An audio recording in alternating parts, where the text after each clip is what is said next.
I është marrë deklarim në Xhmie Çollakut, bashkëshortes së dëmtuarit Recep Çollaku,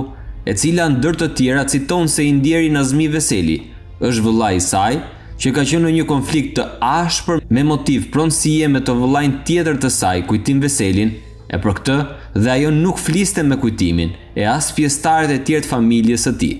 Citon faktin që ka ardhur nga Gjermania në orën 3 të datës 17 prill 2025, pasi është njoftuar për faktin që vëllai i saj, Nazmi Veseli, ishte gjetur i vdekur, i varur në një pemë tek varrezat e Shënabllashit. Është njoftuar që trupi të Ndierit ishte vendosur tek ambientet e agjencisë funerale Tafa në lagjen nr. 8 në Durrës dhe ka komunikuar me administratorin e saj,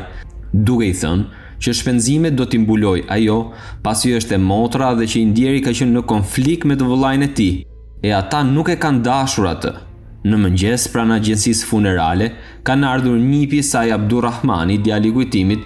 bashkë me bashkëshorten dhe ajo i ka thënë që ju nuk keni punë këtu, se ju e keni lënë atë në rrugë. Abdurrahmani ka filluar të bërtas, duke thënë që do t'ju vras të gjithëve. Ka ndërhyrë të tjerë persona dhe i kanë larguar. Në orën 15 ishte ora për të dërguar të Ndieri në varrezat e qytetit